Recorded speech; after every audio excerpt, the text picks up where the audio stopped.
Hello, everybody.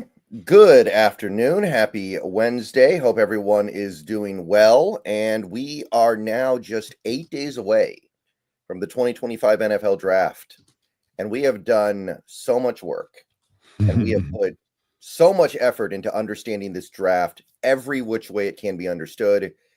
And now we bring that effort to you guys in this stream. I am Brendan. That is Brandon. How are you doing today, Brandon? I'm doing great, man. We almost got the hay in the barn, a couple more bales left on the outside, and they'll have this stuff stacked to the roof in there. Yep. So I forgot to pay my power bill, so that's why I'm looking the way that I am right now. I spent so much time on this draft, I forgot, but it's okay. It's not that big of a deal. I have my computer running with a hamster wheel. I got my hamster in there. He's doing his thing. He's doing his thing. It's okay. He's a little winded. Yeah, he's a champ. He's a champion. All right. So I'm just going to be completely real with you guys. Today we're going to have a position that it's not a very compelling group of players, is it, Brandon? It's not. This is one of those positional groups when people talk about this being a weaker draft. This is one of the places I think people are looking at and saying it's there's some guys that are all right. There are even some upside to some of the guys in this draft in the middle linebacker, but it drops very quickly. The depth you'd like to see here just isn't there, and it kind of fits a little bit to. I think even last year was probably a little bit better for depth wise. You're not going to get, I don't think, I know neither of us are real high on Tyrese Knight, but in retrospect, you're not going to probably get a Tyrese Knight level of talented player here in the fourth round in this draft. Right. So if you came here for a contrarian take on this linebacker class, you're probably not going to find it. We are in relative alignment with the majority that think that this is a weak class. And one thing I would ask you before we get started here, do you think this is a weak class just because of random variance, or is it a weak class because the position of off-ball linebacker is becoming devalued in the modern NFL?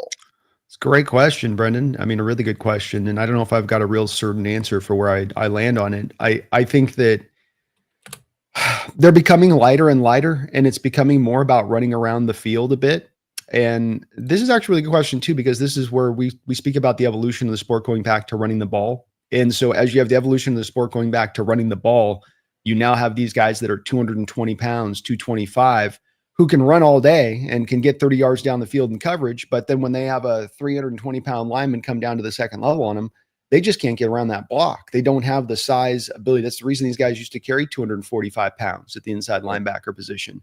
And so we're seeing maybe they're on that down. How do I put this? They're kind of on that downside of this trend that these inside linebackers who've been, before it was fine them being at 220 because teams just weren't running the ball as consistently. Now, even to the college level, you're seeing a little bit of going back to that with the cover two shell influence and all of that. So I think that's where some of this kind of comes from, is that these guys have just gotten so light that they might have a good part of their game that they bring coverage wise, but then they don't tackle, or they can be really good tacklers and they got the weight to them, but then they just don't have the foot speed to get back in coverage and really be an impactful in that way. And so you're kind of caught with a lot of guys in between lands a little bit, or just having one real strong skill and not the other. Right. Okay. How about you? I do believe that it is situational. I do believe it is because of the circumstances of the league in recent years. And I would hope that because the pendulum is swinging the other way, we start to see something different in the coming years. Yeah. It'll be interesting if they start getting heavier, right? It goes back to that way of it, right? Where it says now they're back to 235, 240 at the combine when they're testing. Right. It's an interesting question, though, and we're going to need a few years to figure it out, because I do feel like there were some recent draft classes that were a little bit better here. I do feel like there were some recent draft classes that were a little bit more optimistic with the linebacker spot. Like a couple years ago when you had that class that had the guy that Kansas City took, Leo Chanel. There was a decent crop of like high second round caliber linebackers in that class. No, there was. It did. That was another class where I will say that it seems like this positional group, the drop off on given drafts, even when they're relatively strong, when the drop off hits, it hits hard. Excuse me. When it drops, it drops hard. Like even in that draft, remember, I know what you're talking about on that. There was the Leo Chanel. I think it was the Ryan Anderson. But remember, as we got into the sort of the fourth round range of that draft, that thing, you had to grab your inside linebackers early or you were going to miss out. Quay Walker was in that class as well, I think.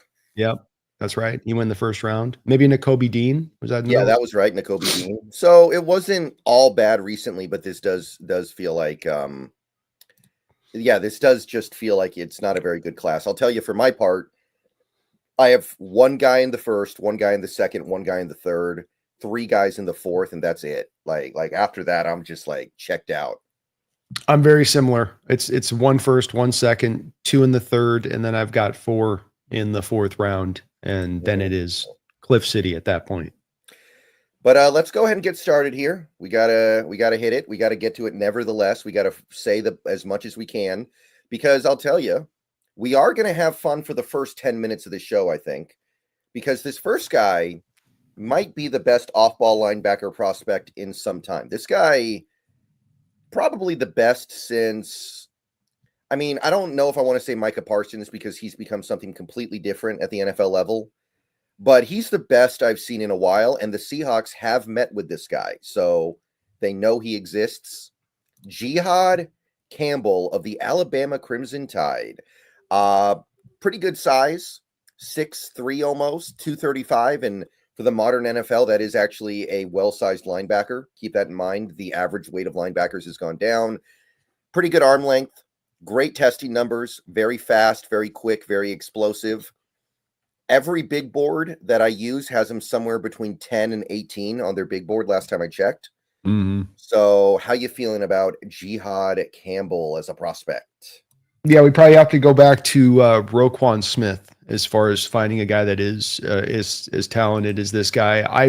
I've been saying Edgerrin Cooper from last year was kind of my comp as well. If you want to just kind of find the sturdy, let's shoot for this guy kind of comp. Though, I mean, Nagy I think Cooper was like your second highest rated inside linebacker in the sport last year by PFF. So he's on his way to stardom in so many different ways. He's a do-it-all linebacker, Brendan, quite literally. There are even some shades to me of him in his game of a junior Seau, going back to kind of an older pull there. Just his ability to react so quickly in the run game and get downhill and attack and get from point A to point B in a much quicker fashion than most guys do. And as you say, doing it at 245 pounds. He is big, fast, and long. All components that you don't tend to get with these inside linebackers is you're usually dealing with some limitations. Short arms, not fast, but quick, good lateral ability, but not straightforward explosion, right? But this guy, you've got all of that stuff built into this one player. A strong zone dropper. Agility gives him a lot of coverage as a zone defender. You really feel that ability to cover a lot of space and ground on the field. He's a good tackler. Tends to be a sure tackler, but he does go for the shoulder stuff a little bit more than the wrap up at times. So there's definitely some need for improvement there. I think he's got some enormous potential with some of his pre-snap reads. And when you combine that with his quickness and speed, another thing that usually you see this player type have, Brendan, is that when they're built this physically talented, they don't have the pre-snap read ability to really be on it instinctually and get to the right spot of things. And he does, and it stands out. It's not perfect every time it's there, bam, bam, bam, but just consistently you do feel it there on the tape.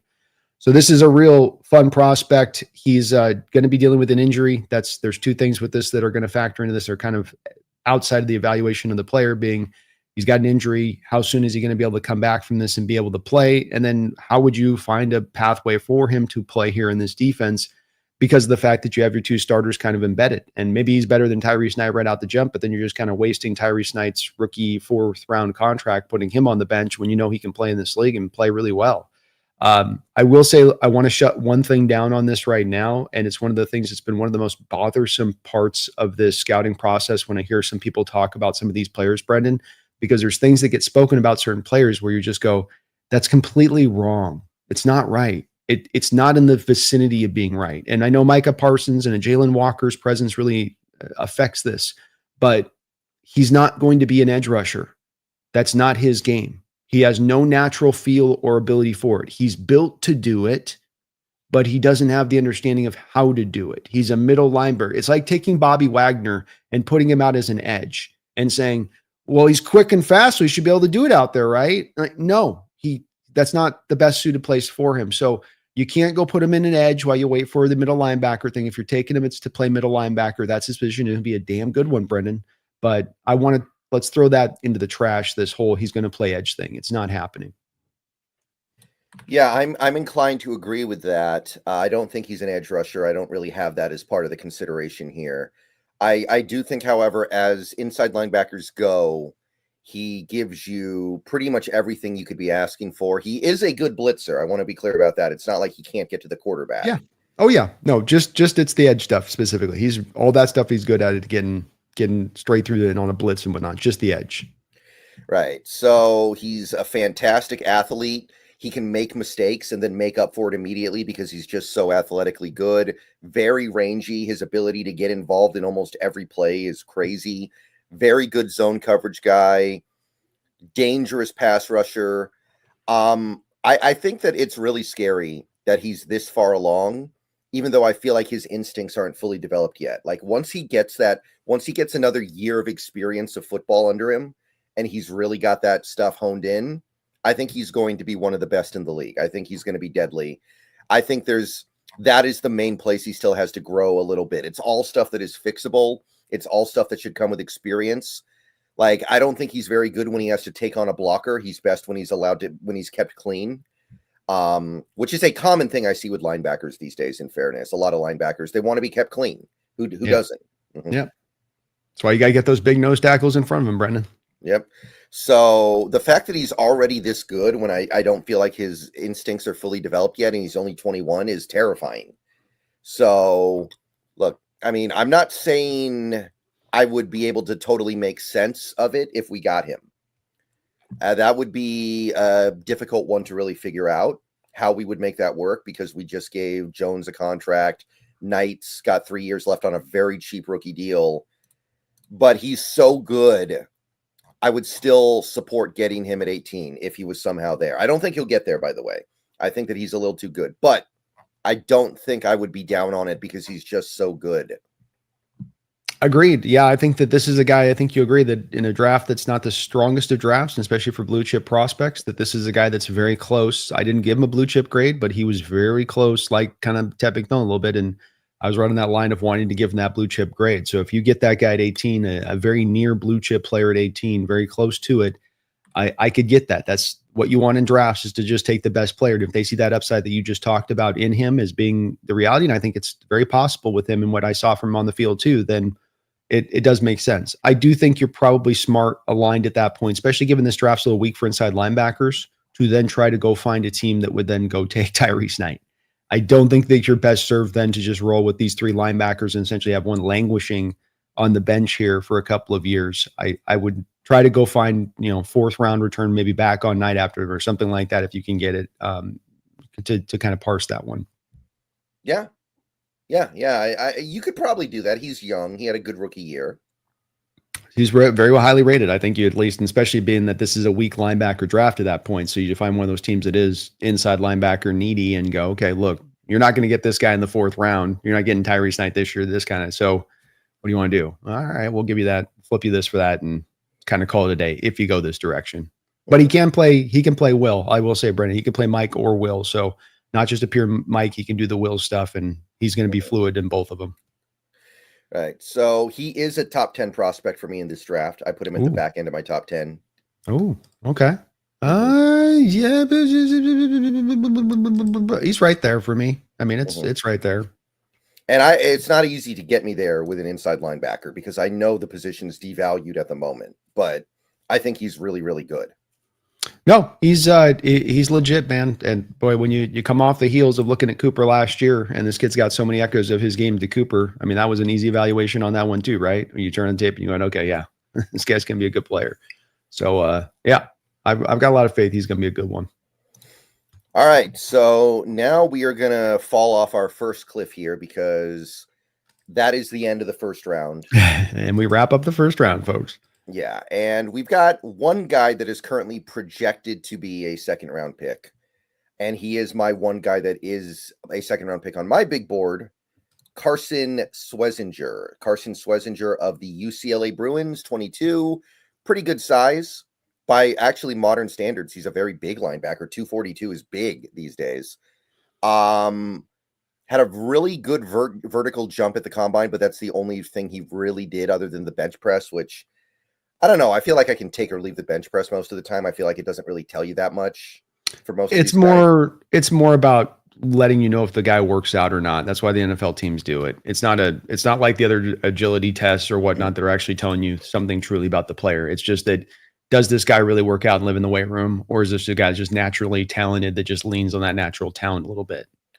Yeah, I don't feel like I learned that much from the bench press numbers for almost any player, honestly. I don't feel like I go, okay, I know now he can do this because he did that. Like Kenneth Grant did not do well on the bench press, but I'm not worried about him not being strong.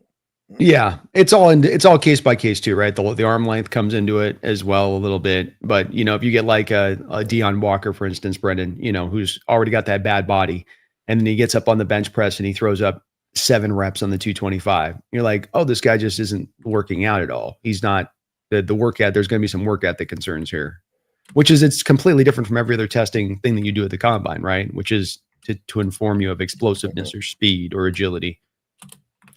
Yeah, right. So anyway, Schlesinger only really 1 year of production last year, but it was a very good year.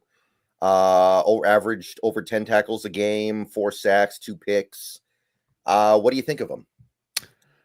Former walk-on, I think that he's overrated, to be honest with you. I don't think that he played at 242 pounds. I think he played more around 230 pounds. He looks a little bit thinner than that on the tape to my eyes. He's got some burst for the position. I think, to my eyes, it kind of looked at times like a tad below average when it came to first step quickness and speed. He's at his best getting downhill, attacking the run game, getting into the hole before the lineman can get there. Essentially, he's got a lot of anticipatory ability, especially in the run game, to just get to the right spot before everybody else and really read it true. He's an excellent wrap-up tackler, whether it's in congestion or in the open field.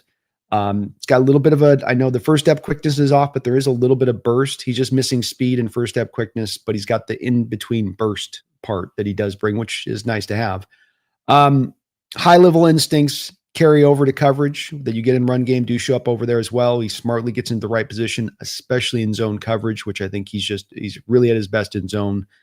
He's quick, but not heartbeat sudden. That's back to that beast thing where there's a little bit, we'll talk about Danny Stutson a little bit as well. The first step quickness, that first step you take towards the spot, if it's a little bit labored, it's going to stand out to me on tape at times, even if then you have the commiserate quickness to go into the secondary part where, okay, first step slow, now I'm to my quickness, but I still feel that a beat where you sometimes feel like you're just sometimes a hair behind things in that way, or the quickness has to make up for things and you're trying to kind of catch back up on the play a little bit. Is good. He's pretty good as a blitzer as well, but can get neutralized at times fairly easily. If he doesn't get freed through, he's not fighting off. He's just stuck.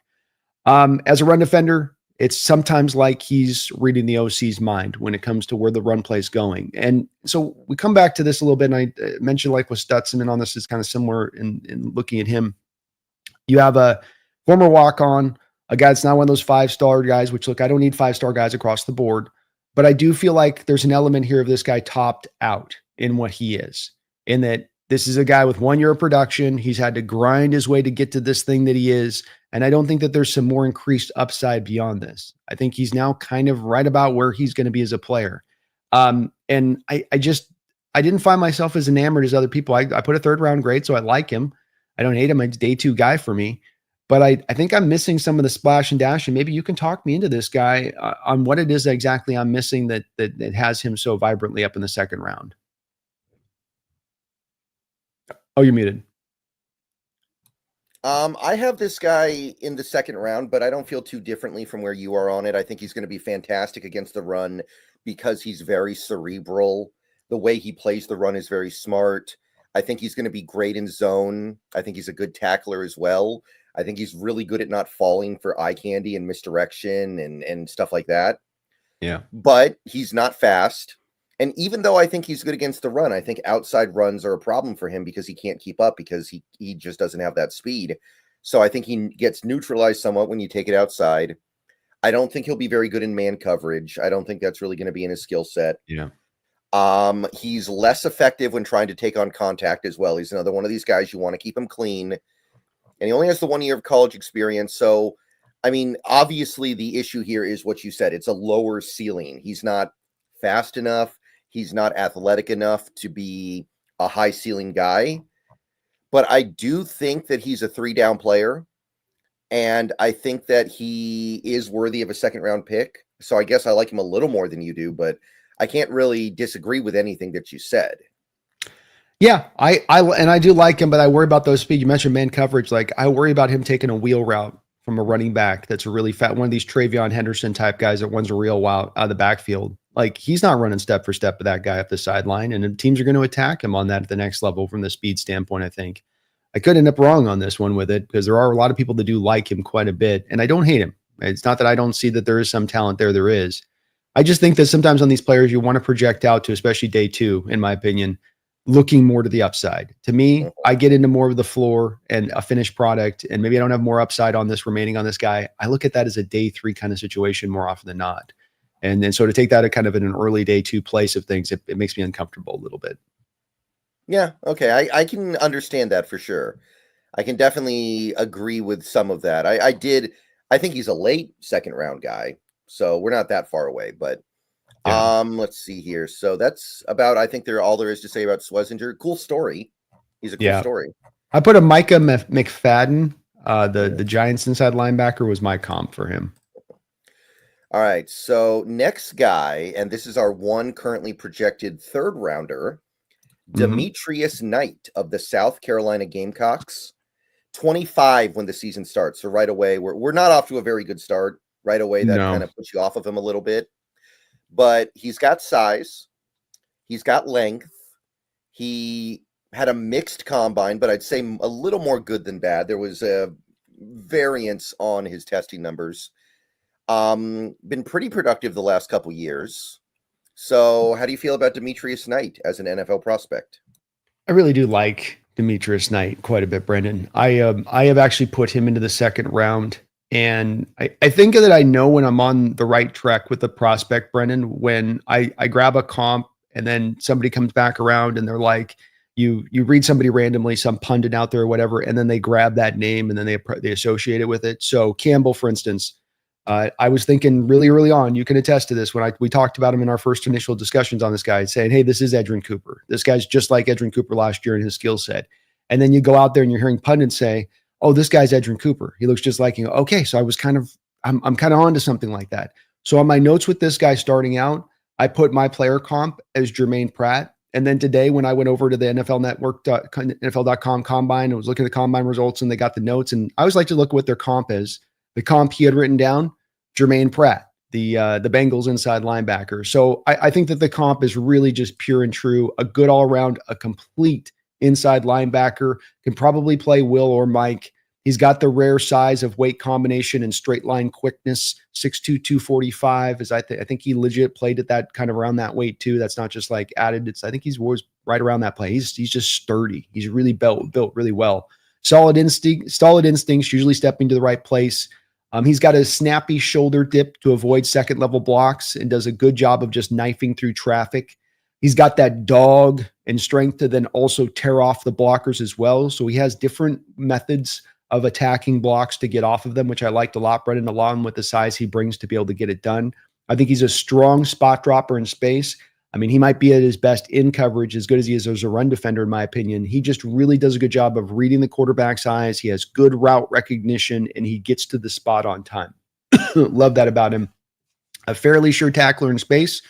When he breaks down, he can crunch a smaller running back. That's some of that sturdiness you feel with him. When he makes an impact with a guy, that guy is going to feel it. I'm not talking about decleating guys here, Brennan. I'm just talking about he comes up and lays the wood. You're going to feel it. He can sometimes get stuck on the blocks. In the run game, he is best between the tackle boxes versus like you were talking about with Schweisinger and getting outside. It's a little somewhat similar here. The further you get him out on those kind of wide zones, the more you can maybe attack him from a speed standpoint. But I think this is just a good all-around player. He's NFL built body. You know, he's built, I think, to handle the punishment of the sport. He's got the skills all around to be able to be a good around linebacker. So look, I understand the 25 years of age, and that is a little bit worrisome. But this guy did this in the SEC. And every time I turn on the tape with him when I'm watching, because we watched all these other players from Emawari to everybody else across the board. There's another defender, I think, on that defense too. And he just keeps showing up every time I turn on the tape with him. There's Knight again. Oh, there's Knight again. Oh, there's Knight. He's making another play. So I really like this guy. I'm very high on him. And I think he's another guy where with Campbell Brennan, maybe you get the upside. Maybe this guy, you don't have as much of that upside there, but you're walking into the floor right there. And he walks in and he's hitting that floor day one. Yeah. Did you put him in your second round then? He's your I second did. round guy? Okay. Yeah, Yeah, late second. I did put him in my third. The thing that I like about him is I think he's better at taking on and working through blockers than our first two guys.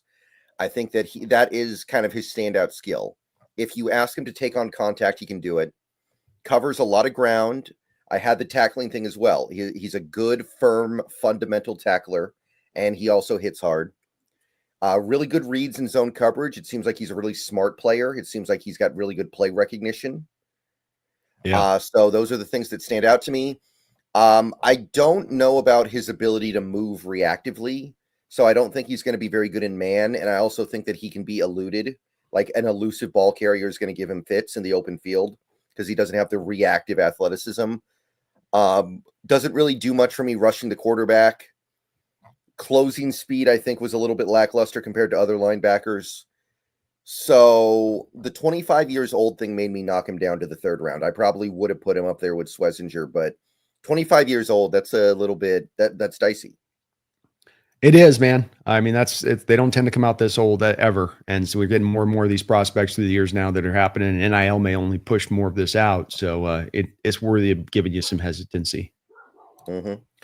Okay, so I mean, he is a good player. He is a good player for sure. But that was the end of my top 100, and that is the end of the top 100 on the aggregate. So that's how quickly the cliff gives way here.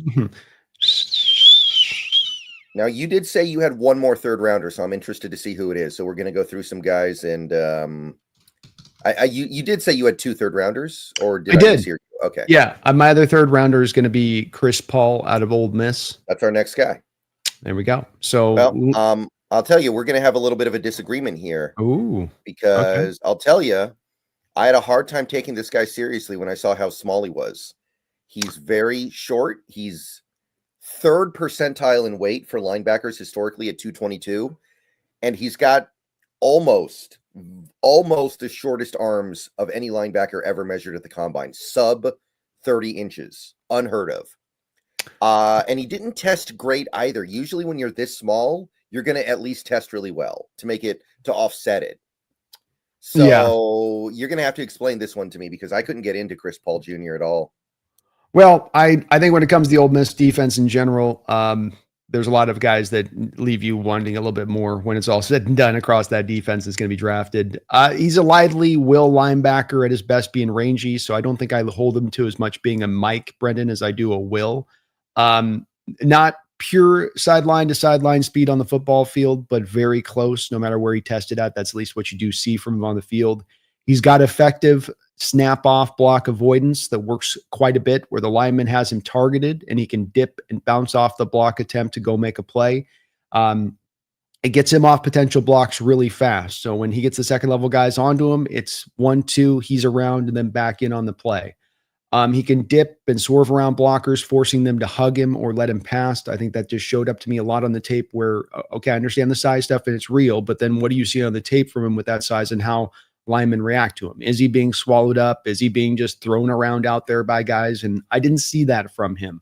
He's a really, really good blitzer. Great first step quickness to his game. I thought that he's a smart player when you have him dropping into zone coverage. I think he can do man-based stuff. This is also a leader in the locker room, and everything that you learn about this guy is that he's a very, very smart guy and understands the sport at a high level and can do a lot of the kind of in-play adjustments you want from your Mike linebacker and being that captain of the defense to make. It stood out to me on tape where you feel him just communicating everything right, left, and in between there. So it's a late third round pick for me. I will say that, Brendan. This is not an early third. He's right at the back end there for me. But I think that he's going to be able to get to 230 pounds and he'll be fine at that point. The short arms are worthy of being mentioned, but I just didn't feel like I also saw from him a lot on the tape either of where he was really losing a lot of tackles in the open field due to those arms, which is, really the place that you're most, I think, concerned about that with him when you're watching him. So yeah, I just liked him a little bit more there. Right. I just always wonder with these things, like, okay, maybe it didn't hurt you in college, but what's going to happen at the next level when everybody is at the level of the best player you play all year, you know?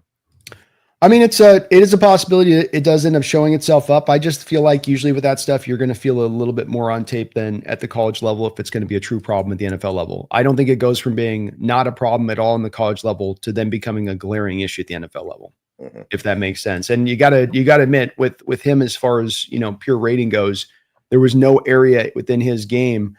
The sixth highest rated inside linebacker by PFF. There was no area in their game that they saw with him that was lacking or held up on as a blitzer, as in coverage, as a tackler. He's got a 4.5% missed tackle rate, which is as good as we'll find for any inside linebacker in this draft. So I think I get where you're coming from on all of the stuff that's worthy, and it's not to be underselling it at all. It's just that I think that the tape kind of surpassed base measurements on this, and the tape is always going to carry, at the end of the day, more for me than the testing times or measurements when it comes to that. Yeah. So what I had was he is a great run defender. I do think he plays the run really well. He's got a high level understanding of diagnosing plays. So he's very cerebral, very smart. He, I think last year improved as a tackler, and he does seem like he's a pretty good tackler. Has done some good things as a blitzer as well. He's a pretty good blitzer, competent dropping into zone, has sideline to sideline range, and he's shown a willingness at least to get physical. But I just wonder how much of that comes over at the NFL level because he is so small and he's got no length. Hey, I don't think he's athletic enough for man coverage. Sometimes I felt like he was a little bit passive in the way that he played, like he didn't always trust his read and just go. But he, I do admire him. I do think there's a lot to like, but I'm just worried that it's not really going to matter at the next level because he's just going to get run over, especially with the way the NFL's moving now, where you have all these teams trying to get back to that inside power running game again. He may not fit in. Yeah, it's very possible. And I don't know how many guys we have in this league at his size, at his weight, with the lack of arm length that be interesting to see who's starting at that size in the league right now. Is there a guy with 29-inch arms and 6 foot and 220 that's, you know, JOK, for instance, is out there, but that was a guy that was a lot faster and more twitchy coming out, Notre Dame, I believe. So I don't know if that's a real comp you could go to. Yeah, and if you're going to be this undersized, I want you to be elite in coverage, so I can think of you maybe as a passing down linebacker, but I don't think this guy's elite in coverage. I think that he's okay in zone and bad in man. I like him a little bit better in man, but your base point of this being that it's not a dominant factor or aspect of his game, he's going to make his money in what he does in the run game more than what he does in coverage, to your point on that. So, yeah. Okay, so I ended up putting him in my 5th round. I just couldn't get into this. I wasn't feeling it. I'm very interested to see where he goes because there are the good, but then there's the bad too, and how NFL evaluators kind of balance that off and how it comes out the wash. All right, next up, we got a guy that I've had my eye on for some years now. I feel like he's been in college for a minute, but he's only 22. Danny Stutzman. Danny Stutzman of the Oklahoma Sooners. 22 years old. He's very lean. He's tall, but he doesn't have a ton of weight on him, so he could add weight if he wants to. Nice long arm, well, decently long arms. Tested very fast, 1.55 10-yard split, 4.52 40. Big boards have him as a 4th round pick. I think he's got like 3 straight years of 100+ tackles at Oklahoma. Lives in the backfield, but absolute non-factor in coverage. So, do you think Danny Stutzman can make it in the NFL? I do. I don't think that he's anything more than going to be projected out to being a league average inside linebacker if he can realize his upside in the sport. I think that the testing times, Brendan, those don't really match up to what we saw from the field, right? Like, did you feel from him that you saw a 1.5 guy, 10-yard split? Did you feel a 4.58 guy as far as speed on the field with him? Or do you feel like that's maybe a little bit of artificial testing numbers there? I feel like that he was more instincts than he was speed. So I don't think he's slow. I'll say that. No, but those testing times would put him in like the better side of quickness and speed for the position. And I would say that he's more on the other side of that, where it's not poor. It's not like, man, he's just plodding out there. He can't pick up his feet. But I'd say, you know, you're on this end of the scale or that. You're more here than you're over here, you know, and that's what the testing times would kind of indicate to you. He's a really strong run defending inside linebacker. As you said, smart football intelligence. A lot of the stuff with Chris Paul you get with him, as well as being just a pure leader in your locker room, where you want your inside linebackers to be leaders and you want them built that way. And this guy's that way. Chris is that way as well. He's a blood and guts kind of type of guy. He'll throw his body around. He'll go make the tackle. He'll do whatever it's going to kind of take. You love that part of him. But he's missing some, Brendan, and it's not glaring. Again, trying to get to the place of nuance on this, because everything we talk about these prospects sometimes like, well, he just can't move, or he's super fast. It's like, let's get to the place of nuance. So he's missing some things here. I just collectively on this, I want you to tell me if you buy this. It's not glaring, but I think he's missing some prerequisite quickness, stop and start suddenness, change of direction, and speed for the position. Did you feel that as well? I think that's probably true. I did list here that I think he's not going to be effective in coverage at all. So what does that entail? When you're not good in man coverage, it's because you don't have reactive athleticism. Yeah. Which is the ability to quickly change direction and improvise, basically. Like, are you just kind of a straight line athlete? And maybe that's what's going on here. So I think that's probably fair. I think that's probably about the right assessment. Yeah, it's like that lack of the first step quickness thing. We were talking about another player. It's same thing there with him on that reactionary athleticism, where he sees it, and now you got to go in that initial okay, get to the spot. He's really anticipatory in that he's going to be able to read the play real true and go to that spot and already get a little bit of a head start on getting to the place. But then you still do feel a little bit of that. It takes a second to kind of get in there. And if he's got to change direction back and forth, it re-clicks in back that first step slowness thing. It's like, oh, he's moving with some speed. Oh, I got to come back to the left. It's like changing gears on a car a little bit. And now I got to go back over here. He's going to have to get by on being very smart, essentially, as a player, and always being basically quicker to the spot, which he can pull off a lot of times. And I like how he gets off blocks. He's really strong in ways like Demetrius Knight at times, and being able to be really actually physical and getting off the blocks versus like Paul, who's just going to kind of snap off and try to avoid it. But I do have a little bit of concern with him, is that he's a bit topped as a player. The testing times aren't quite as true as what you see from on the field. I love him as a tackler, blood and guts kind of inside linebacker, old school kind of linebacker, and what he brings to the position. You love that. I think it's similar again to Knight in this way, that these guys are kind of old school 1995 kind of inside linebackers and how they're built and how they play. But I just think that there's going to be some limitations to his game.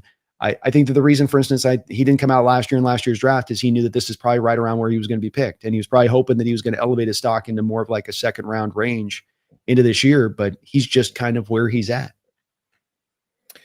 Yeah. I don't think he's I don't think he's a 3-down linebacker. I think he's an early down linebacker only. I think that if you get him, you're going to have to think about taking him off the field on passing downs.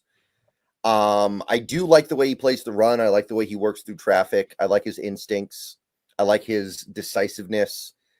I like the fact that he's always giving effort, even when, he can survive contact and still keep the play alive. But he doesn't have really stack and shed ability. I don't think he's a good stack and shed player. Not going to be any kind of a benefit in coverage. And generally speaking, I think he's less effective the further away he gets from where he starts to play. I think that he loses effectiveness the more ground he has to cover. He needs to stay around the line of scrimmage. So I like him. I put him in the 4th round. I couldn't do 3rd rounder because there are too many problems here, but I did put him in the 4th. Yeah, I think it's a solid 4th round guy, and a guy that you are limited upside, but walks in the door, and whatever he is going to be probably at the pro level, he realizes that very quickly when he walks into your locker room. Mm-hmm. Okay, so we got another guy here that I've had my eye on for a while. Been watching this guy in college for like 3 years. Barrett Carter. Barrett Carter of the Clemson Tigers, 22. Another undersized guy, 231, 6 feet tall by the smallest of margins. Decent length. Testing numbers were not very good. He did his vert and broad, and they were not particularly impressive. So what do you make of Barrett Carter? Yeah, it's weird as we've been doing the show for years, Brendan, and having some of these guys that you and I have talked about, and just we've had so many multitude of conversations on as they go through their college career, and looking at them as a potential pro. Carter's interesting. A lot of time he's played in college. I've landed on a comp with him, Brendan, of Jordan Brooks, but 10 pounds lighter. So not quite as sturdily built as Jordan is. Jordan's like 245, even testing in college. He's about that size. This guy's more plays at 230. So he's a do-it-all guy. He can play any linebacker position naturally. You want to put him as a wide 9 edge. You want to put him as a will. You want to put him as a Mike. I think he can do all that stuff. His bounce and change of direction and coverage instincts makes it easy to see him excel at the next level in coverage in both zone and as a run defender. You never really quite saw the light bulb fully come on for him to realize that physical potential that you see from him on the field. I think that's really at the heart of him as a player, is that you're left kind of wanting with him and that you feel like you should be seeing more from him as a player. I think that his 10-yard split, I know we don't have the testing times, would be pretty close to the 90th percentile if we did have that. He's like a fired arrow when he closes on the target. I think he's got good tackling technique overall, uses that old hawk tackling technique, going for the near hip, wrap and roll. Like to see that. His quickness makes him a wicked blitzer, and wide the door opens for him to also be aligned as a 3-4 at times, where you can really feel that suddenness. He produced 13 sacks here over his college career, last 3 years, with 39 hurries from the linebacker position. Brendan, you don't tend to see those numbers from inside linebackers, though there's a key to him generating some of that production in an interesting way. There's just been some stagnation to him over these past 3 seasons he started. So a lot of college football, but he's kind of remained about the same player through that time. The one part of this, Brendan, that I think could maybe explain a little bit of this or give him a little bit of credence back to him as a player and maybe gives him some added potential here. 2022, Clemson is using him mainly as a wide 9 kind of edge. Outside linebacker, wide 9 edge. This is part of my relation to Jordan Brooks because Texas Tech used Jordan Brooks prior to his final year in college also as a wide 9 edge. So he was kind of being used like that Jalen Walker kind of role, right? And then in 2023, they move him to the Mike, and then he's not really doing any will stuff. And then last year they have him bouncing between the Mike and they have him over at the will and then back to the Mike and then over at the will. So my kind of point on this, Brendan, is that maybe there's a little bit of the lack of reason that we didn't see the growth on this player has to do with you bouncing them to every freaking different position every freaking other minute, rather than just letting him be a Mike, letting him run as a Mike and seeing what he can do with that. Yeah. I kind of thought about that too. I keep waiting for this guy to ascend to become like a, not blue chip guy, but a really, really strong candidate. And it just never happened. He just hung around in college, never really tabulated the big numbers that you're expecting of a stud linebacker, right? He capped out last year with 82 tackles. That's really not that standout. But I did kind of have that same thought. Really, really good shooting gaps into the backfield. His ability to slip through and get into the backfield is remarkable. Works through blockers pretty well.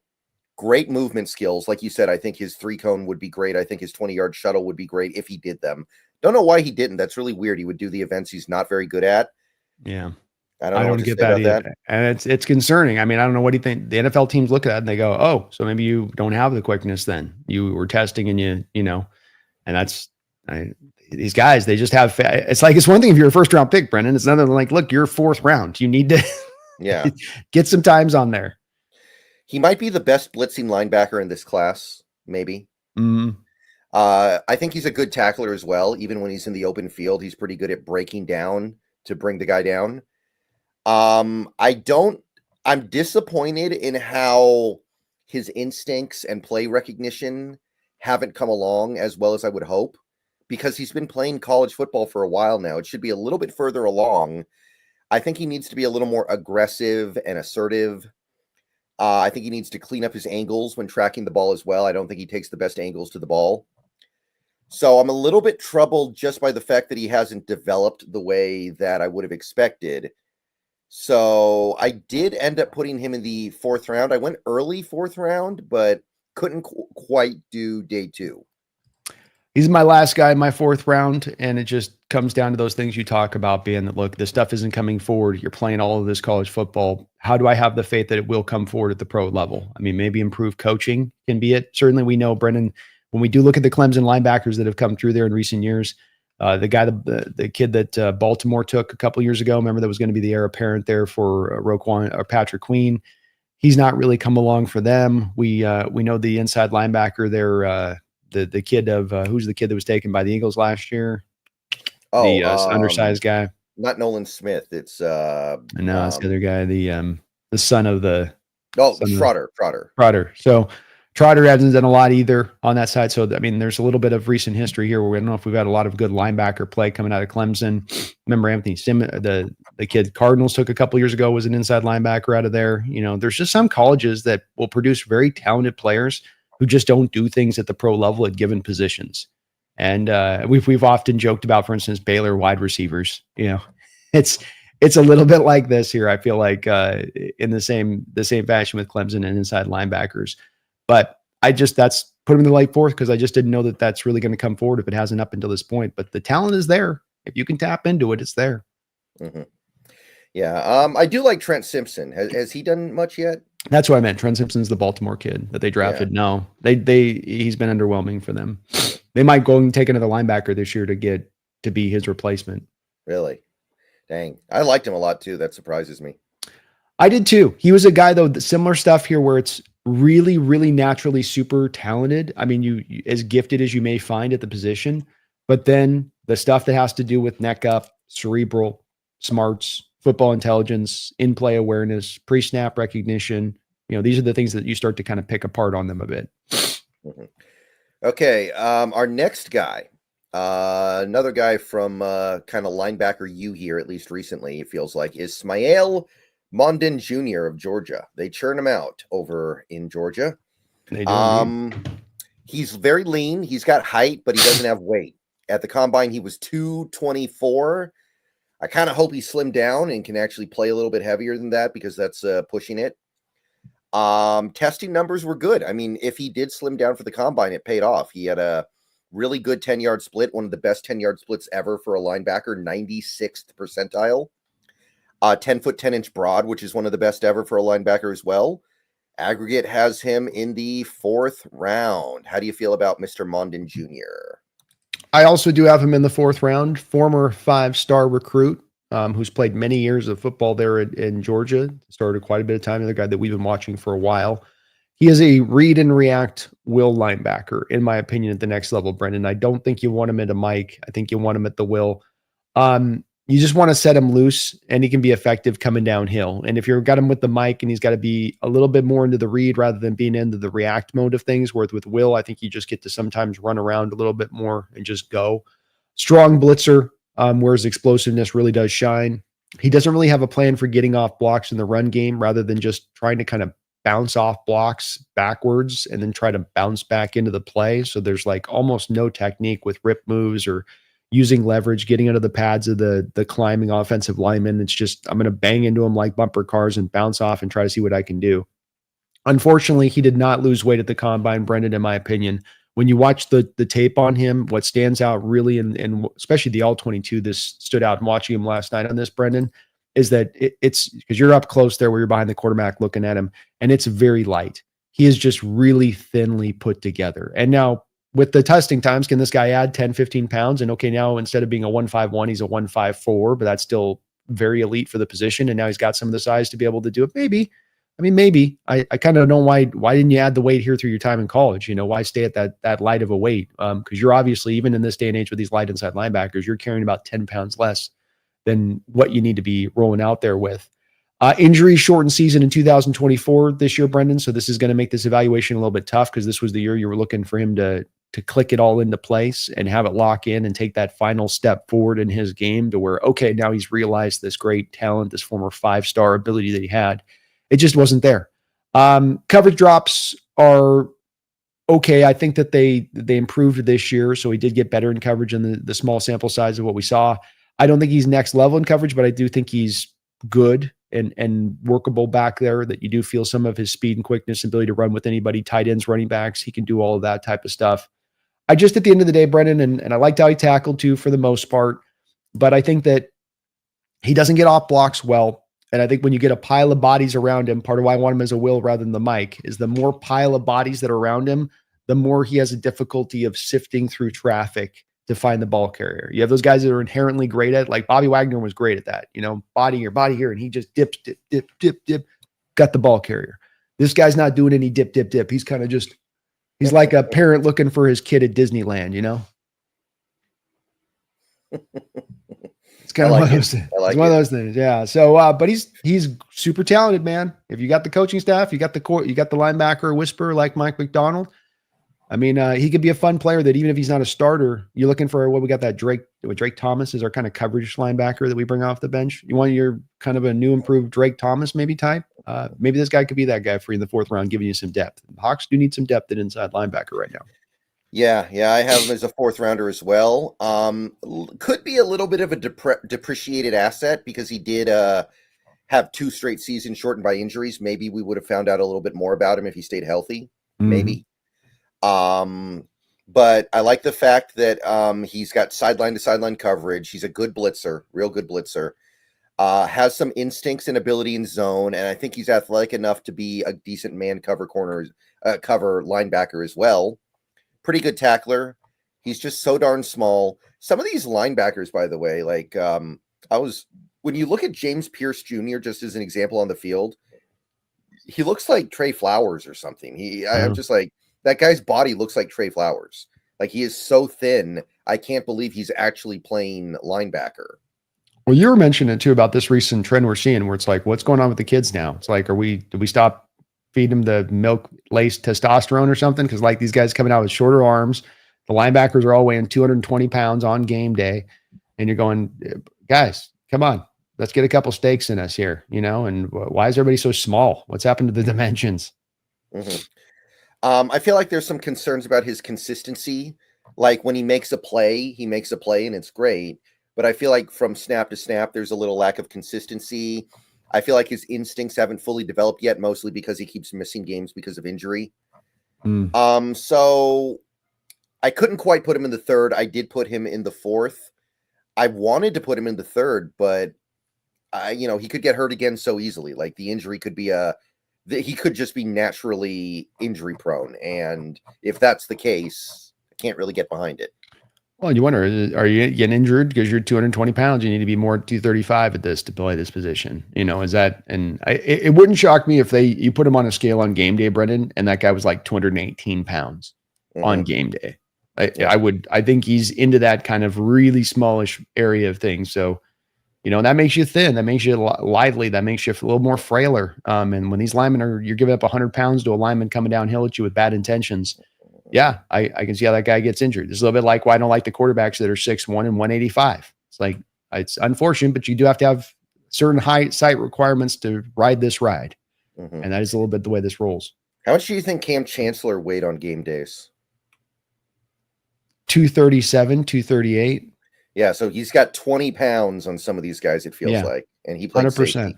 Yeah, 100%. 100%. And it's you've got to have that side. Like there's no way to just lay your way around a guy that outweighs you like that. These linemen are too big. They're going to get their hands on you. There's no way to say, I'm just going to do avoidance. At some point or other, you got to lock your hand in there and disengage this block off of you. And if everything's about avoidance or you trying to be quicker to the spot, that's only going to work so much. All right. So that is Smael Mondon Jr. And now I think this is your last guy that you had in the first 4 rounds. Jeffrey Bassa of Oregon. Yeah, I'm going for this is like a little bit of the heavier version of Mondon here a little bit where it's like, well, there's upside here, but it's definitely not realized yet. Okay. And instinctually at that. The first thing that stands out about Jeffrey is he looks like he weighs 215 pounds on the field, but I know that he legitimately carries 235. Smael Mondon looks thin on the field, and he is thin. I just can tell you that. A downhill middle linebacker who beats blocks by getting faster to the spot than the lineman designated to block him. He has plus quickness for the position combined with good instincts. Just a barely above average when it comes to speed or agility, but it is a little bit above average on both departments, I would say. He does quite a bit of pointing out where the play is going and getting people aligned prior to the snap, but his instincts and pre-snap recognition are just average. If he can't beat the blocker to the spot, he's getting blocked and usually not getting off of it. He's overall above average as a tackler, brings almost nothing as a blitzer other than getting stuck on blocks. Strangely rotated out for snaps during games I watched. Seemingly those snaps with more of a chance of a run call by the offense. 1st and 10, for instance, or down by the goal line, there'd be some times where they would have him off the field. The further up the field he's got to cover, the more the lack end of the top end speed can be exposed. He started nearly 4 years. Another guy that a little bit like Carter too, where you just feel like you would hope that there's a little bit more advancement. But I really liked how he carried his weight, because I think on game day he is 235. And so when you see a lack of speed on that, Brendan, when I see a lack of speed on a guy who's 225, I'm like, or 220, I go, ugh, what excuse do you have? When you are more with the 235, and then you do have some quickness and some good first step quickness, a little bit of burst, but then not the speed, I go, okay, well, that's actually got there's some talent there on that. So with Bossa, look, he's not a finished product. You got a lot to clean up in his game. You need to get the pre-snap recognition better. But there are flashes of it with him on tape. And I like how he tackled. I like how he tacked blockers versus some of the other guys in this draft. But I will admit that this was a little bit of a struggle for me on this grade. And if you had him in the 5th or even in the 6th round, I'd completely understand. Yeah, I put him in the 5th, and it was a late 5th for me. I did not like this one very much. I do like how he plays through contact. He's willing to get his nose dirty.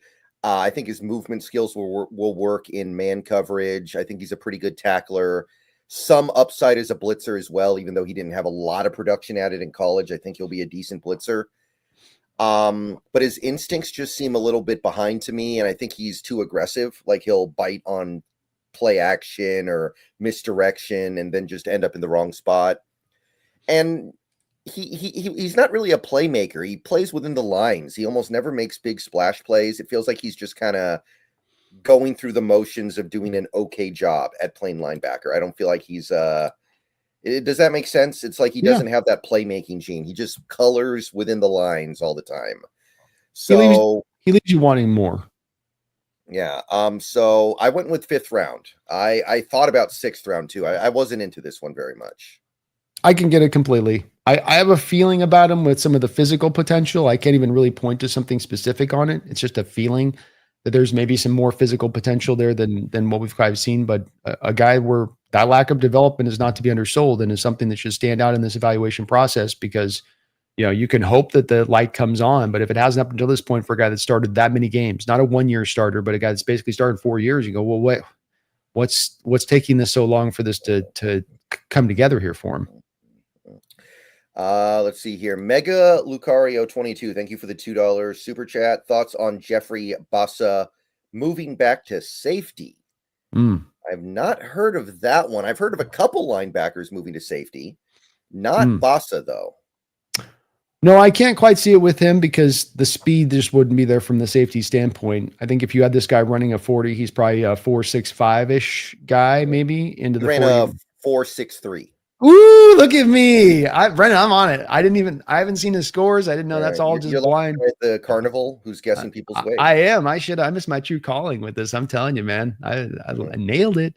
But yeah, you're not, he can lose 10 pounds, but then he's still going to be only, so, okay. Then he's, 4.6, so still a slow safety at that point. And the instincts as well, I don't think are going to be helped by being moved further off ball. Maybe in Nicholas Martin of Oklahoma State, he's 220. Maybe he could do it. He would be more of a possibility because he's super fast. Yeah. Shamar James, the Florida linebacker, he's 222. Maybe he might. Yeah. Not as well familiar with him as much on that one. But yeah, Bossa would not be the guy I would expect to be able to do that. Maybe a couple guys, though. Yeah, a couple of them might, especially with the way the sport's moving. But yeah, Bossa, I think he's got to make it work at linebacker. All right. So do you have any burning desire to discuss any other linebackers? I do have some, but none of them were very compelling to either of us. So is there anyone else that you want to cover here? I think the two guys, if we want to just talk really quickly about, would be Jay Higgins and Teddy Buchanan. Higgins, because of the fact that he's played so much, Buchanan because of some of the flirtations of upside that exist there. Right. So let me pull up Jay Higgins here. Banner is on the screen down below. He was one of the big losers at the combine this year. He had miserable testing scores, which is really bad because he's tiny. He's barely 6 feet tall, 224, 31-inch arms, and he ran a 4.8 240. So he basically has the same 40 time as Armand Membo, and Membo has 120 pounds on him, just to put that into perspective. Yeah. But that doesn't mean he's a bad player. He's got like 300 tackles over the last 2 years. He's got 5 interceptions. He's doing something right. Incredible PFF scores, but that combine, man, it's hard to get away from it. It is. And I know we mentioned this name earlier, but I think that this is very similar on this because I think that we had the same thing happen with this guy last year on his testing times was Trotter. I mean, is this guy not basically Trotter where you've got the really nice agility? You know, they've got that linebackers have to do that side step shuffle and be quick with it where they're moving laterally this way. And while he's really slow going straight forward, when you get him moving lateral, he's actually pretty quick. And that's really the movement you see linebackers almost do more than just purely running downhill times is doing that. And that's what really helps him to get to the spot on things. Very competent player, but limited by his size. You do feel a lack of his ability to be limited by his speed on the field. I think that does show up. Another guy like a Stutzman type where because he's undersized and doesn't have the speed, he just has to be smarter to the spot all the time. And it works at times. I mean, especially like coverage. I mean, the guy understands route concepts and where he needs to be and how to feel guys coming into a zone and how to pick them up. I mean, there's a lot of just stuff you can't teach with this guy that I do like quite a bit. But it eventually come back to you got to be this size. You got to have this minimum marks to kind of make it in this sport and shorter arms, lighter build, slower.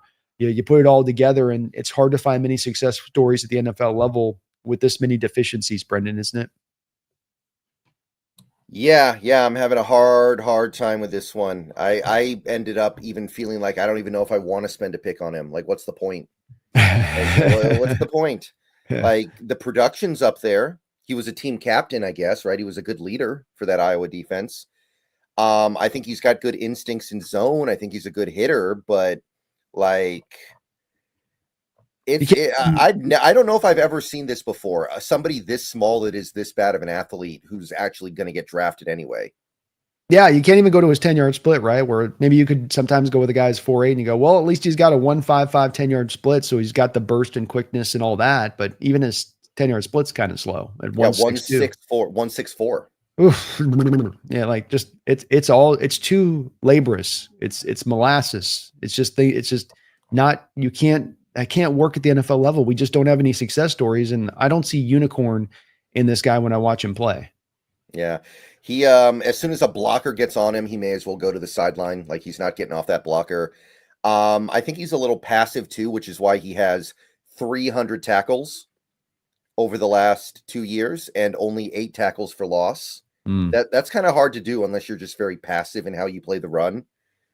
It also speaks to his lack of quickness to the spot, right? Because TFL guys are guys that are lightning in the backfield that can be that quick guy. So it's a bit of that too. I agree with what you're saying. I think it's both there too as well. Yeah, I like think about what Shanahan would do to this guy. Just run outside zone the whole game and all day. Chase guys to the sideline. Yeah, and then Shanahan would get him to where he knows the outside zone's coming, so then he sprint like hell to get to the outside, and then Shanahan does that. Everything looks outside zone, then he cuts. It's all power back inside to the A gap run instead. You know, everybody takes the lateral steps, but then he comes back inside with it. So, yeah, this guy would be exploited, I think, in that way. So I actually went UDFA on Higgins. I'm like, I don't need to use a pick on this. Like, I know there are some positives here, but I don't care about any of them. Certainly don't see the real fit here with Seattle on this one. And then you draft this guy, you're hoping you pluck this guy 5th, 6th round, and maybe he can be a starter for you where you're really light at your inside linebacker. But if you already got a good linebacker, inside linebacker, he's never going to find the field. I don't think he gives you a lot of special teams value either. It's another part of this. You draft these guys like you want special teams value. I don't know with his build and size if he's going to give you that. So I get it. Thrill House, thank you for the $2 super chat on Brandon. Ooh, I like this question. I was going to ask you about this. Yeah, thoughts on maybe getting Ramsey, Cup/Ramsey revenge. All right. Let's talk about this one for a second, Brendan. I think initially you might be against this. Let me make a bit of the case for this one, okay? Okay. I'm not dead set against it. I'll say that. I just want to know what it's going to cost. Okay. So as I understand it with the cost on this one, you're going to be on the hook for about $8 million and you'll have no real future money that you're necessarily set to on this other than some option bonus, like $2.1 million. So he's got like $7 million option bonus and a $10 million base in 26 that you'd have him on the hook. So you essentially, that's going to put you at about 15 million for 26 and about 8-9 million for this year is the cost. You're going to probably be able to pull him back in for like 4th round pick. It's probably about the cost on this one to bring him back in. Now, still a really good cover man, had the worst tackling numbers of his career last year, but he's playing for Miami where careers go to die. So I don't know if we can necessarily say that it's, he's not still effective. And this, look, Josh Jobe, or you can have this guy instead. You got the cap space, you got money to burn. Yeah, that's the part of that makes me want to do it. I'm like, we have all this cap space that we went out of our way to create, and then we didn't use it on anything. And I know you can roll cap space over. I know somebody in the comments is going to say that. Yes, I know you can roll cap space over, but we created that cap space for a reason, right? Like you didn't have to do that. You didn't have to restructure Big Cat. You didn't have to move money around on some of these other players. Like, this might be the best way to do it at this point. So I'm actually okay with it. I'm a little bit worried that he has reached the point of his career where he's not that good of a player anymore. I don't want to be the guy left holding the bag on him, but I think that I would do it. Yeah. Yeah, I can understand. And if there was some, maybe if you're having to give him a new contract, Brendan, I'd be out on that completely and saying that there's just no way in hell I can go that route with it. But that you basically are going to get him on a pretty cheap deal at that point, and you can cut him at any time if he does have that cliff that he just drop off. That would have me do it. He was the 10th highest graded corner by PFF last year overall, and despite the missed tackled numbers, was still rated very well as a run defender. 85 run defending grade from the cornerback position, which is better than anything that we've had here, probably going back to like Richard Sherman. Mm-hmm. So he would be at a pretty good upgrade on that. Here's the other part of this too, Brendan, is you prevent him from going to the Rams. The Rams are going to probably be the team to go grab this guy if you don't do it. So yeah, I'd be completely up to it. This is the kind of cost. These are the kind of moves that you want to make where you're buying low on a guy and getting good talent back and not a lot of future risk, and hard to see the downside on that kind of deal, in my opinion. Or even if it goes wrong, it's like, okay, well, you're out of 4th round pick and you cut him. Yeah. Too bad, so sad, Yeah. Yeah. In this draft, I'm thinking like, who are the guys you're going to get in the 4th round? I mean, there are some guys that I like, but it's not stellar, right? Yeah, I mean, there's potential there, but he's much more of a guy that's still actualization of what he is better than whatever you're getting in the 4th round, especially in the immediacy. On top of this, let's also acknowledge this, is that bringing him in also gives you a little bit of insurance and a hedge for if the Woolen situation goes in a direction where Woolen balls out and you don't want to pay Woolen the money. Well, now you have a corner in house already as another starter, and you only have to fill 1 hole rather than 2 with Joe being on the final year of his deal. Mm-hmm. Okay, I'm in on it. I'm in for it. I have said before that I think this team will live and die with their defense in 2025. I think they're building a really good defense, and if they want to add on a little bit more to it and maybe have even a top 5 unit, I think that's worth looking at. Lean into it, man. Okay, so the last guy I think you said you wanted to talk about was Jack Kaiser. Was that who you said? Teddy Buchanan. Okay, Teddy Buchanan. Let me pull him up. Yes, there we go. Jack's fine. He's just kind of a try-hard run defender.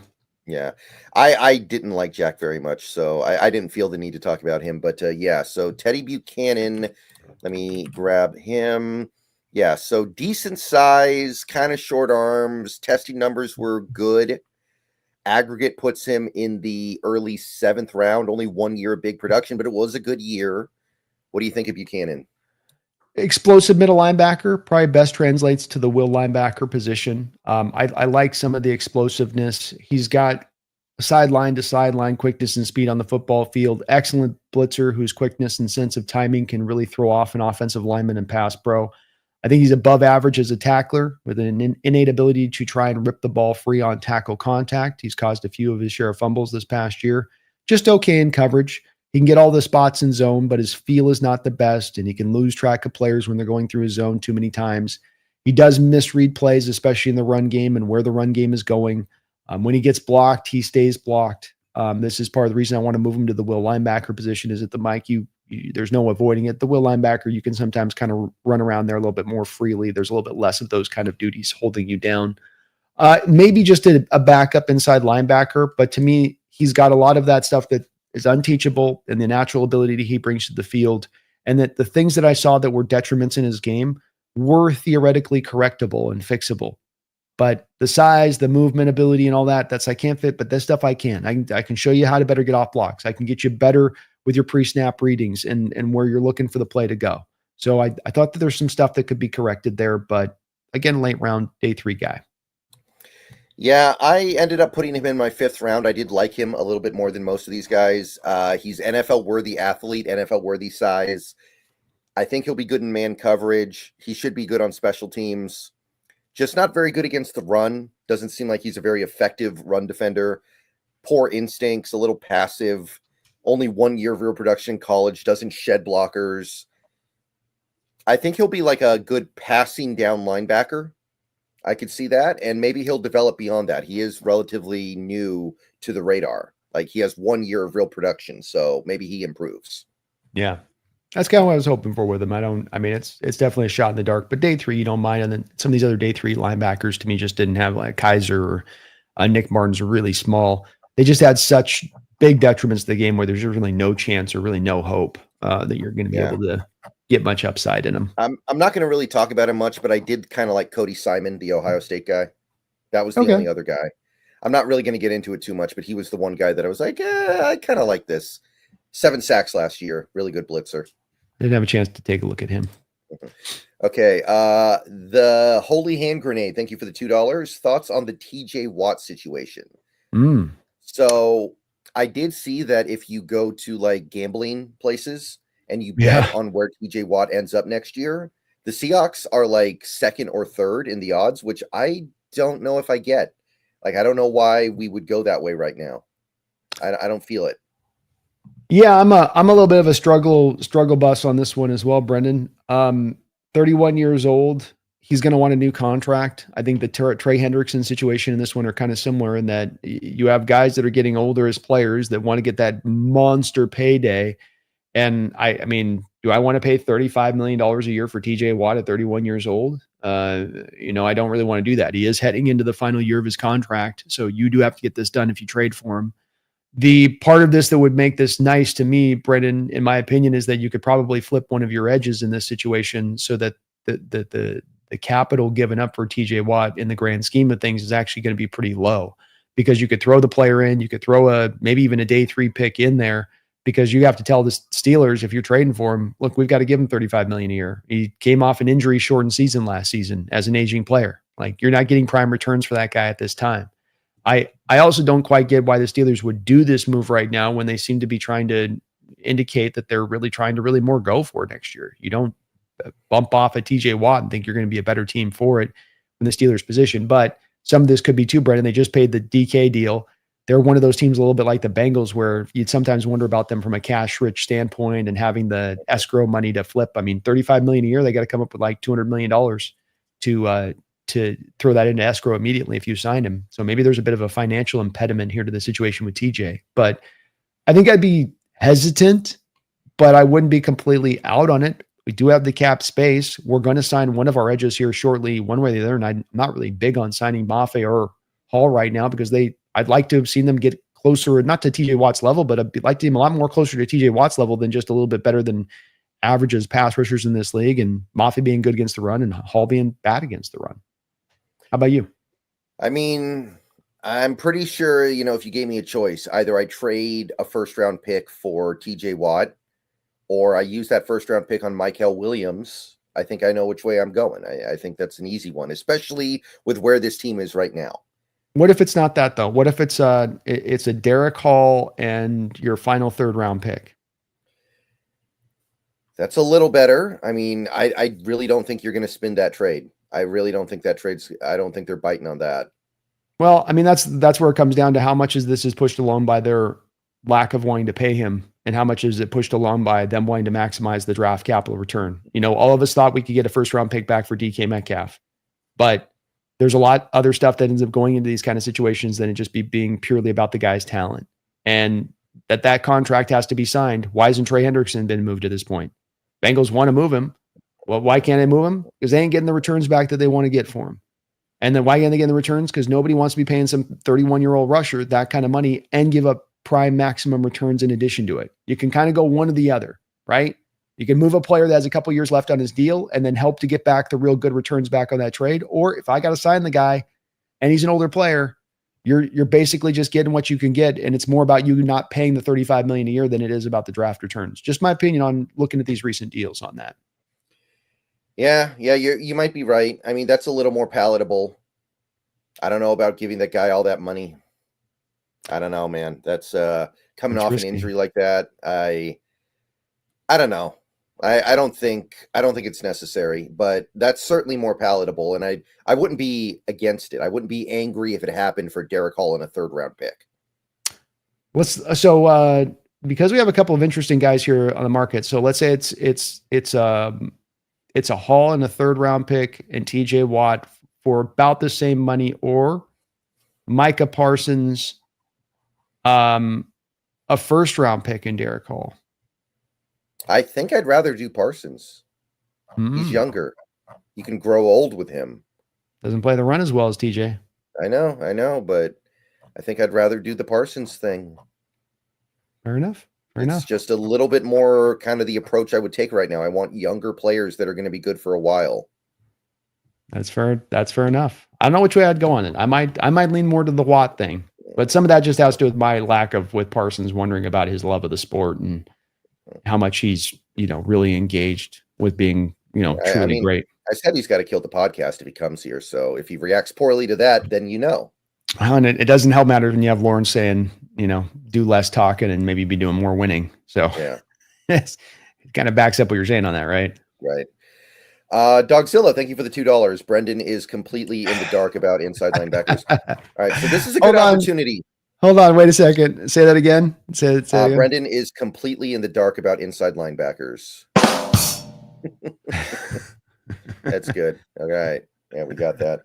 Yeah, I have a soundboard too, but most of my soundboards would get the stream in trouble if I played them. So oh, I'm being careful with mine, but I've got a bunch here. I've been loading up here with I'm doing a bunch of the Call of Duty. Very nice. Yeah, one of mine is from the Books on Tape of A Song of Ice and Fire. I think it's like the 5th book when the guy doing the reading of the Books on Tape thing. It's the scene where I think it's Daenerys has like really bad diarrhea. And for some reason, George R.R. Martin feels the need to describe in tremendous detail what she's going through. And this guy in this British accent with the Game of Thrones theme playing behind him is reading this whole paragraph very dramatically. And it's so weird. It's I have it here, but I'm not going to play it.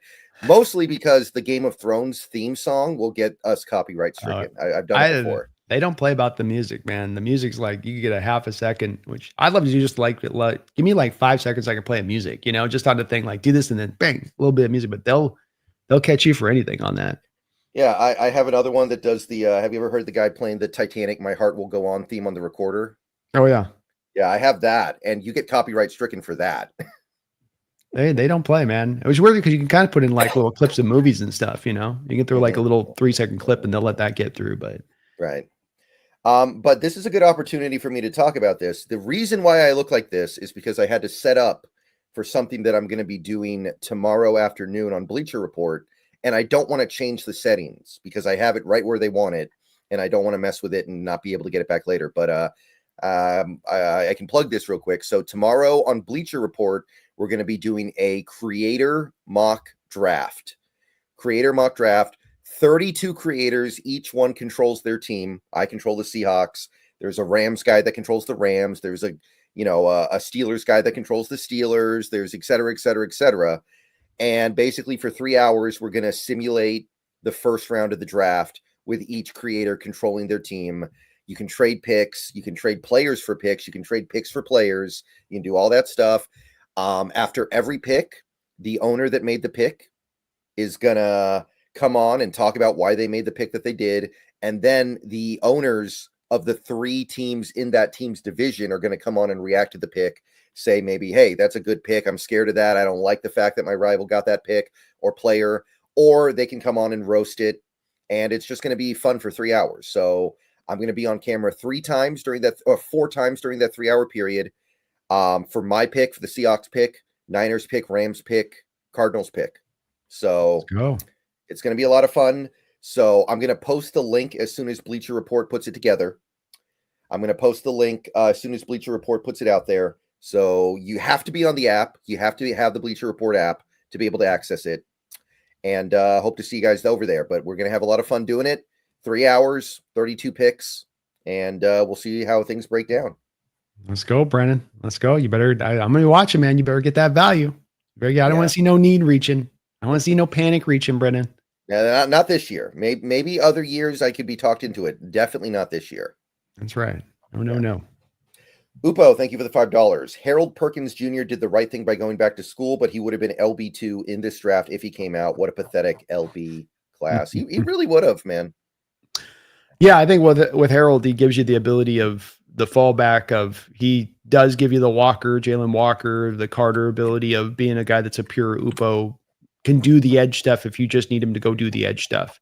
But then also gives you the off-ball linebacker, and I think his talent's true with that as well, in addition to it. So that versatility only helps you as a player, and that this is the new hotness for inside linebackers is, you can play Mike, but can you play edge? And Perkins absolutely can do that. Yeah.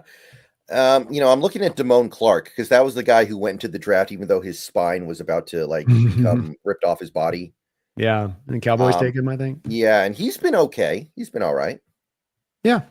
I think Perkins will be good at that. Just what he had, the ACL, I think, the torn ACL, which is why he didn't come out. But he's a guy that's very likely to be up there as a guy if he can bounce back in a strong way and show that edge work that he has in prior years. He should be a first round pick.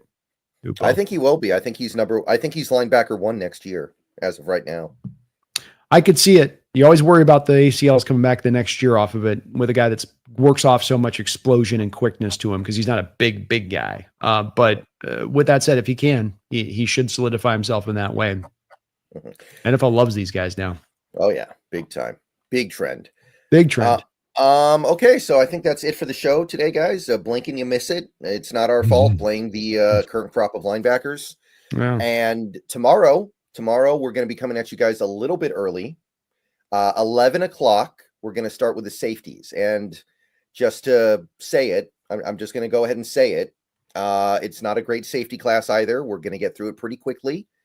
And that'll be it, guys. That's the end of the road here. We're not doing a show for kickers. I'll tell you that. We are not doing kickers. No, we're not. No punters here. Yeah. No disrespect to any of them. I'm sure some of them are good, but we're not going to do a show for those guys. We don't need one anyway. I think we all know that. The long snapper show is on Saturday, though. Yes. I mean, that's not easy to do, man. It's not easy to long snap a ball 15 yards. It's a hell of a job if you get it too. You can go play 20 years in the league and you just got to play 5 plays a game, basically. Right. Exactly. So, yeah, it's been a lot of fun, but tomorrow at 11, we'll be wrapping it up. We're going at 11 because I need to be done before 1 so I can do the Bleacher Report Creator Mock Draft.